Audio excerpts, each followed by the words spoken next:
Good morning students. आज की online class में आप सभी विद्यार्थियों का स्वागत है। लास्ट क्लास में बच्चों अपन पढ़ रहे थे पोषक तत्वों की आवश्यक जो पोषक तत्व हैं उन आवश्यक पोषक तत्वों के वर्गीकरण के बारे में अपन बात कर रहे थे। तो लास्ट क्लास का जो अपना टॉपिक था वो था आवश्यक पोषक तत्वों का वर्गीकरण। आवश्यक पोषक तत्वों का वर्गीकरण, और इसमें अपन ने पहला जो वर्गीकरण था कि पोषक तत्वों की आवश्यक मात्रा के आधार पर तत्वों का वर्गीकरण वो अपन ने देख लिया था। पहला वर्गीकरण ये था कि पोषक तत्वों की मात्रा पौधे को कितनी मात्रा में आवश्यक है, मात्रा के आधार पर पोषक तत्व कितने प्रकार के होते हैं, उसे आधार पर अपन ने वर्गीकरण देख लिया था। आज अपना जो टॉपिक रहेगा वो ये होगा कि पौधों में तत्वों के कार्यों के आधार पर वर्गीकरण। पौधों के अंदर पाए जाने वाले जो तत्व हैं वो क्या क्या कार्य करते हैं, उन कार्यों के आधार पर तत्वों का अपने को वर्गीकरण करना है। तो आज का टॉपिक है पौधों में, 2 नंबर का टॉपिक है। 1 नंबर कल अपन ने पढ़ लिया था। पौधों में तत्वों के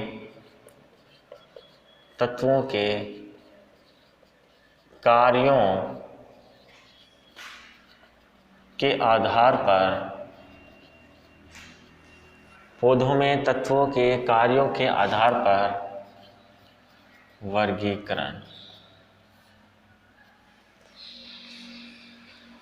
ठीक है, पौधों में तत्वों के कार्यों के आधार पर वर्गीकरण के बारे में अपने को बात करना है। तो देखो बच्चों, इस आधार पर जो तत्व होते हैं वो मुख्य रूप से 4 प्रकार के होते हैं। इस आधार पर तत्वों को 4 भागों में बांटा गया है। तो सबसे पहले अपन नोट करते हैं कि इस आधार पर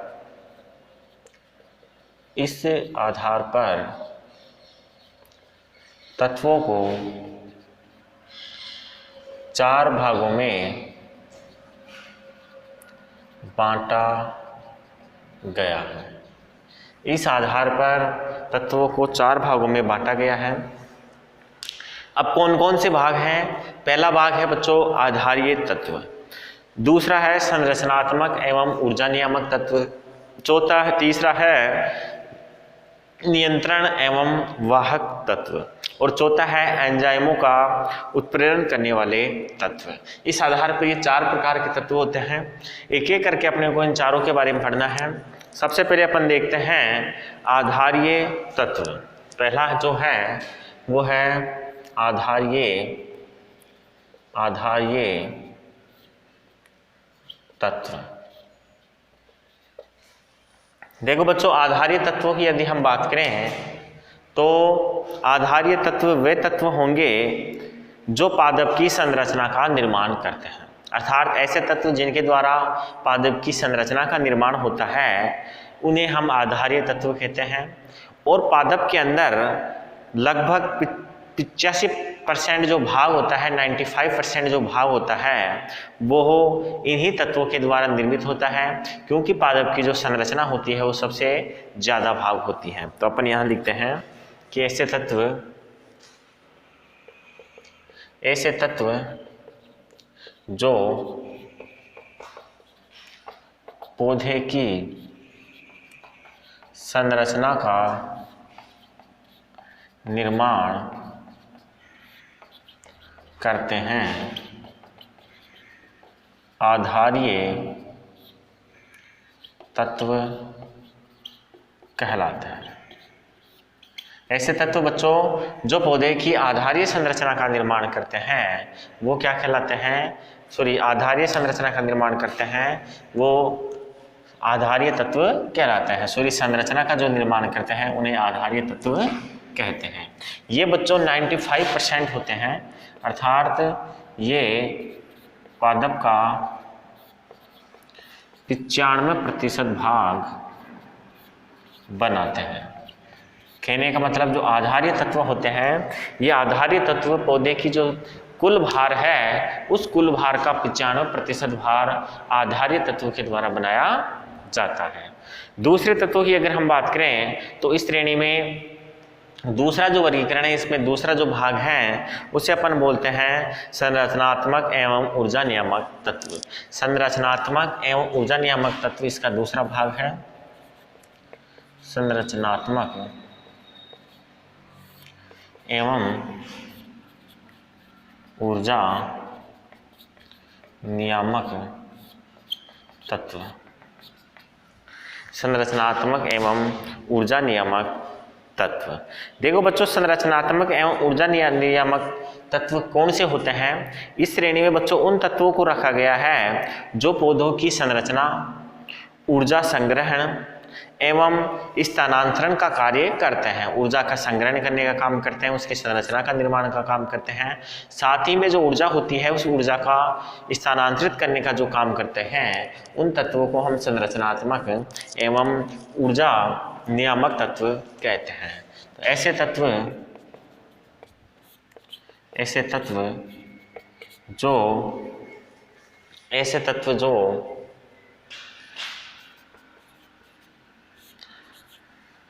पादप की संरचनात्मक, ऊर्जा संग्रह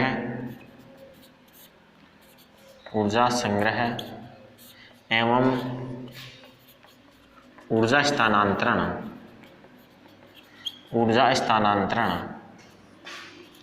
का काम करते हैं संरचनात्मक एवं ऊर्जा नियामक तत्व कहलाते हैं। संरचनात्मक एवं ऊर्जा नियामक तत्व कहलाते हैं। देखो बच्चों, एग्जाम्पल की यदि हम बात करें कि ऐसे कौन से तत्व होंगे जो पादप के अंदर ऊर्जा के संग्रहण का और इसके अलावा ऊर्जा के स्थानांतरण का काम करते हैं, तो बच्चों वो है आपके कैल्शियम, पोटेशियम और मैग्नीशियम। कैल्शियम, पोटेशियम और मैग्नीशियम ये तत्व इसी श्रेणी के अंदर आते हैं जो पादप के अंदर ऊर्जा संग्रहण और ऊर्जा स्थानांतरण का काम करते हैं। देखो बच्चों, अपन ने आधारित तत्वों की बात की थी, उसके एग्जाम्पल अपन ने नोट नहीं किए थे, तो आप उसके एग्जाम्पल नोट कर लीजिएगा। इस श्रेणी के जो आधारित तत्व जो होते हैं, उन आधारित तत्वों के एग्जाम्पल की यदि हम बात करें तो उसके अंदर आपके कार्बन, हाइड्रोजन और ऑक्सीजन सम्मिलित होते हैं। कार्बन, हाइड्रोजन व ऑक्सीजन जो होते हैं वो पादप के इस श्रेणी के तत्व होते हैं। दूसरा अपन ने देखा है संरचनात्मक ऊर्जा नियामक तत्व, जिसमें अपन ने कैल्शियम, मैग्नीशियम और पोटेशियम के बारे में नोट कर लिया है। आगे अपन इसका अगला जो प्रकार है वो है बच्चों नियंत्रण एवं वाहक तत्व। तीसरा जो इसका प्रकार है उसे अपन बोलते हैं नियंत्रक एवं वाहक तत्व। नियंत्रक एवं वाहक तत्व कौन कौन से होते हैं इसके बारे में अगर हम बात करें तो बच्चों इस श्रेणी के अंदर उन तत्वों को रखा गया है जो पौधे की उपापचयी क्रियाओं को नियंत्रित करते हैं। पौधे की जो उपापचयी क्रियाएं होती हैं, उन उपापचयी क्रियाओं को नियंत्रित करने वाले जो तत्व होते हैं उन्हें हम नियंत्रक एवं वाहक तत्व कहते हैं। तो यहाँ पर नोट करते हैं ऐसे तत्व जो पौधों की उपापचयी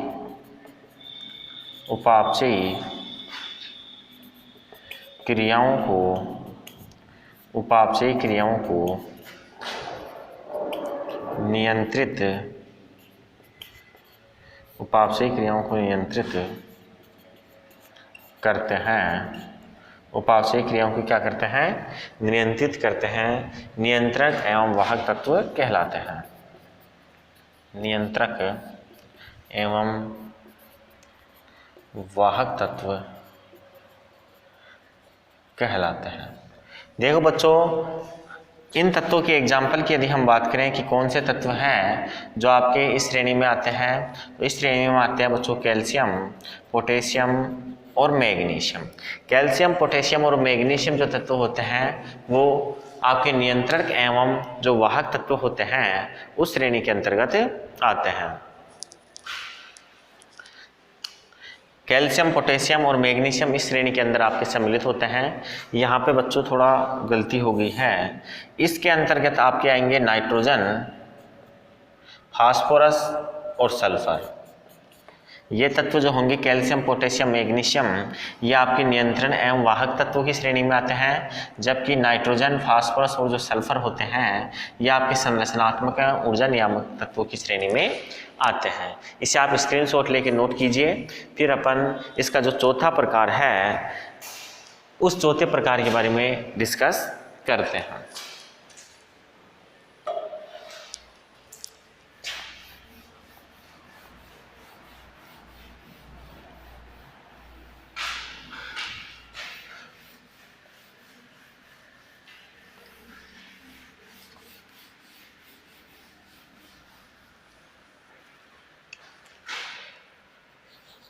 आवश्यक पोषक तत्वों का वर्गीकरण हम पढ़ रहे हैं और ये पढ़ रहे हैं हम कार्यों के आधार पर। पौधे में उपस्थित जो तत्व हैं उनके कार्यों के आधार पर अपने 3 के बारे में डिस्कस कर लिया है।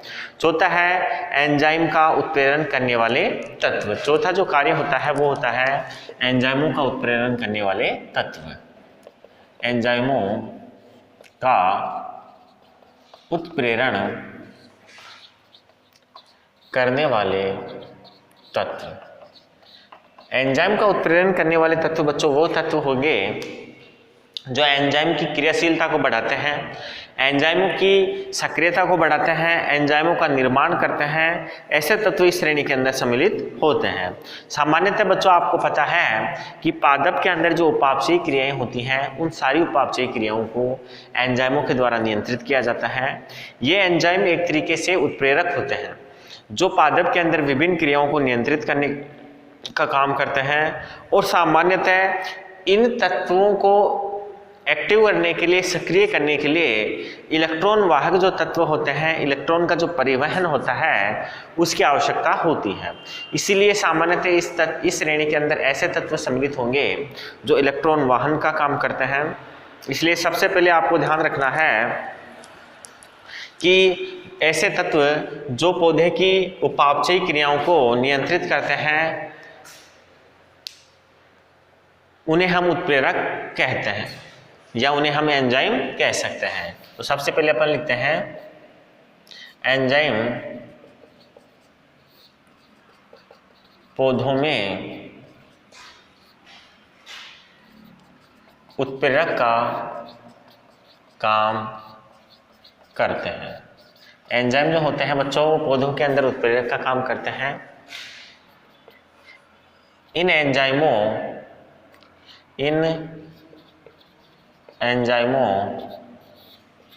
के सक्रियण के लिए इलेक्ट्रॉन वाहक की आवश्यकता होती है।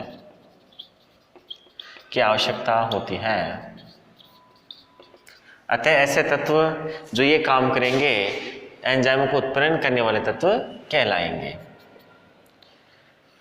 अतः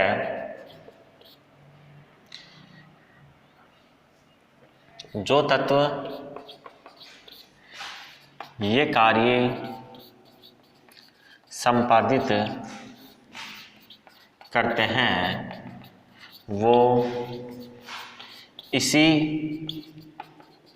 श्रेणी के तत्व होते हैं।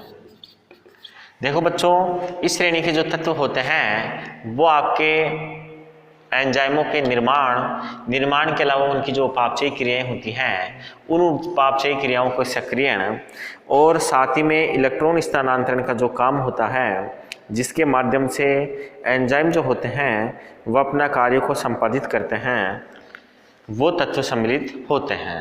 अब बच्चों वो कौन कौन से तत्व होते हैं इसके बारे में यदि हम एक बार देखें तो बच्चों इस श्रेणी के अंदर आपके लोहा है, मैग्नीज है, जिंक, कॉपर ये तत्व सम्मिलित हैं।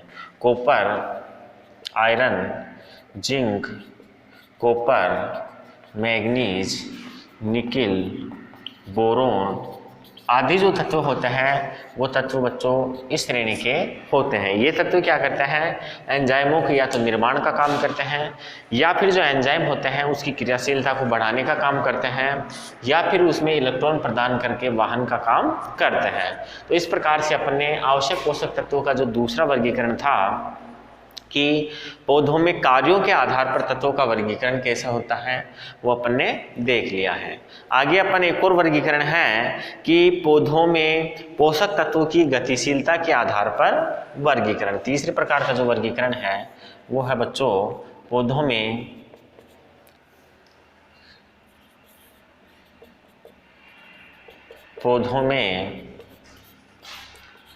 तत्वों की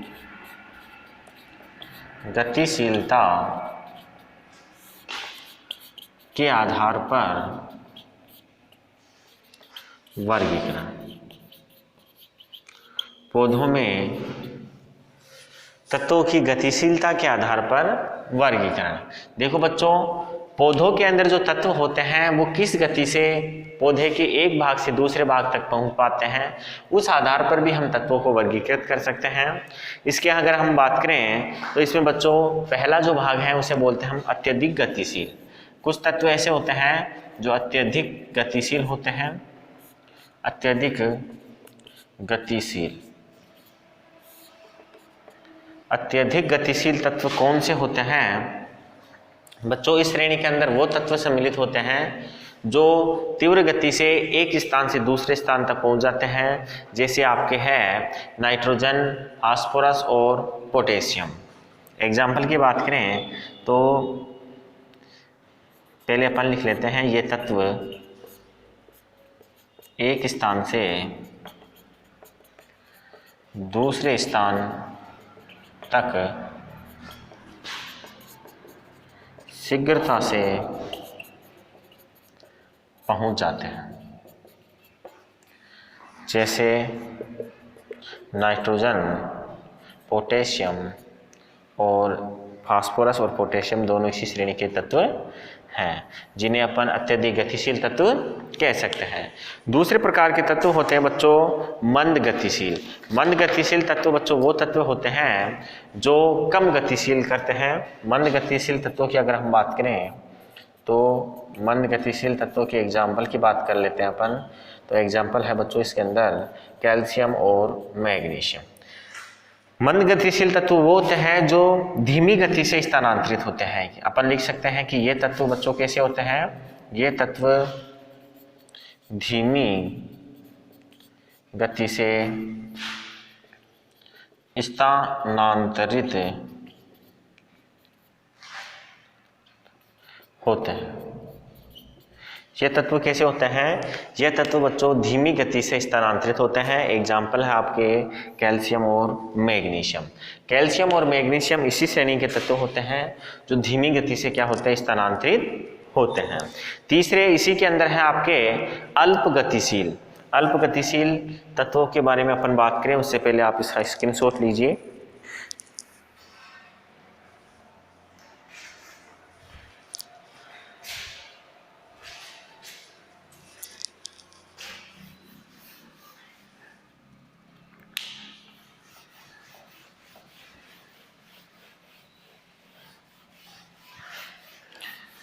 गतिशीलता के आधार पे हम तत्वों के वर्गीकरण की बात कर रहे थे और गतिशीलता के आधार पे अपन ने अत्यधिक गतिशील और दूसरा मंद गतिशील पढ़ लिया है। तीसरा अपन देखते हैं, पहला है तीव्र गतिशील, अत्यधिक गतिशील, दूसरा है मंद गतिशील, तीसरा है अल्प गतिशील। तीसरा अल्प गतिशील की अगर हम बात करें तो बच्चों अल्प गतिशील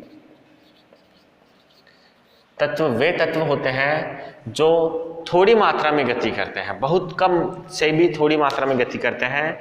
सामान्यतः इनमें आपके गंधक होता है, लोहा होता है, कॉपर होता है, क्लोरीन।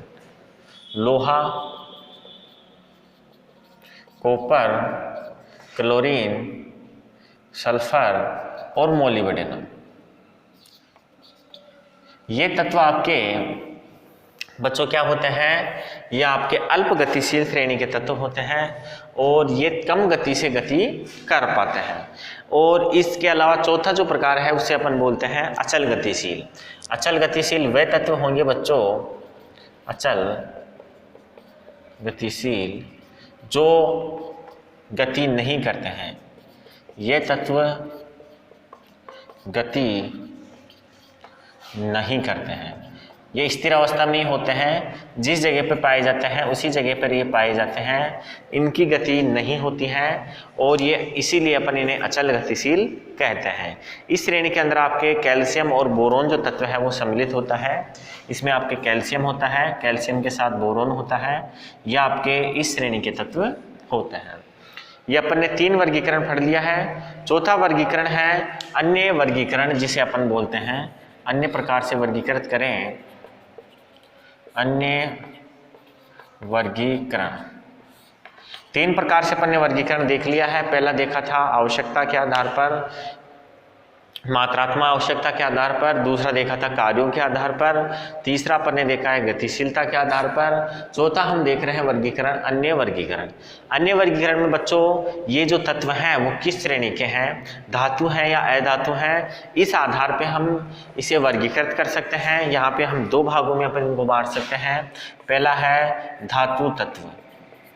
धातु तत्व, धातु तत्व में आपको पता है बच्चों, इनमें सभी तत्व धात्विक प्रकृति के होते हैं। इसमें जो तत्व सम्मिलित होते हैं बच्चों वो कैसे होते हैं, धात्विक प्रकृति के होते हैं। एग्जाम्पल के रूप में यदि हम बात करें तो आपके आयरन है, कोबाल्ट है, मोलिब्डेनम है, इसके अलावा आपके जिंक है और मैग्नीज है। ये कुछ तत्व हैं जो आपके कौन सी श्रेणी में आते हैं, धात्विक तत्वों की श्रेणी के अंदर आते हैं। इसके अलावा आपके अन्य तत्वों की श्रेणी में यदि हम बात करें तो दूसरा है आपके अधात्विक तत्व। इसमें बच्चों क्या होता है, इसमें सभी तत्व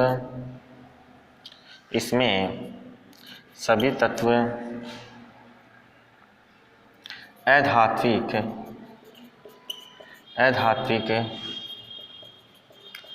प्रकृति के होते हैं।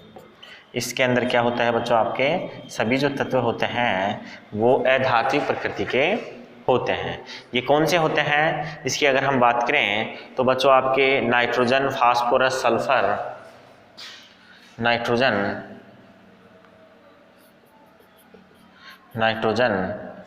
फास्फोरस, सल्फर, क्लोरीन, और इसके अलावा यदि हम बात करें तो आपके कार्बन है, हाइड्रोजन है, ऑक्सीजन है, कार्बन है, हाइड्रोजन है, ऑक्सीजन है, आदि जो तत्व होते हैं ये आदि तत्व आपके कौन सी श्रेणी के होते हैं, अधात्विक तत्व होते हैं, अधात्विक गुण की प्रकृति को प्रदर्शित करते हैं। तो ये बच्चों अपन ने वर्गीकरण तत्वों का देख लिया है। आज की क्लास यहीं तक रहेगी। नेक्स्ट क्लास में अपन देखेंगे पोषक तत्वों की मात्रा एवं पादप वृद्धि में संबंध। थैंक यू, धन्यवाद।